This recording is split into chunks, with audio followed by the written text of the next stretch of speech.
Қайырлы күн достар, бүгін сіздерге клипарт деп айтамыз біз. Жаңағы суреттер, PNG суреттер, картинкалар, жаңағы босмолокосос деген сияқты неше түрлі әдемі суреттерді қайдан алуға болады тағы да деп сұрап жатады. Қараңыздар, сіздерге қазір көрсетемін қай жерден алуға болатынын. Обязательно маған тіркеліп, видеома лайк басып, жақсы комментарий қалдырыңыздар. Және де маған тіркелген жандардың бәріне тегін шаблондар каналым бар, соған ссылка беремін. Ол үшін комментарийға тегін шаблондарға ссылка беріңіз деп жазсаңыздар болды. Енді бізге PicsArt керек болады. PicsArtқа кіреміз.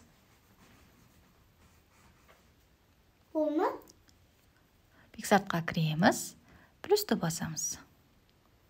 Плюсті басамызда асты қарай жүргіземіз осылай. Асты қарай жүргізген кезде осындай цветные фоны деген шығады.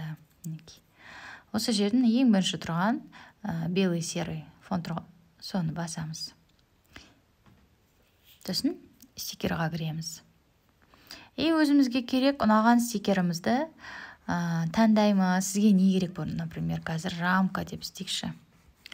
Рамка деп іздейік. PicsArt'ың ішінде неше түрлі әдемі рамкалар бар. Цветочная рамка деп жазайын. Цветочная рамка. Неше түрлісі шығады, әдемілері. Корона тұрғандарды алмайсыздар. Олар не? Android'та взломанный болса, ала берсеңіздер болады. Мен қазір iPhone-мен түсіріп жатырмын. Мен ала алмаймын коронамен тұрғанды, өткені жаңағы не? Платный версиясы, например, ұнап тұрмаған. Качествосы жақсы екен еще. Өстіп үлкейтеміз, үлкейтсеңіз де болады, үлкейтпесеңіз де болады, өзіңіз білесіз. Осының ішінде тұру керек, осы қара квадраттың. Готово дейміз, далее дейміз. X-ті басамыз, далее дейміз, сохранить дейміз. Загрузить фото дейміз. Все, біздікі дайын. Енді канал немізге кереміз. Неге тұр?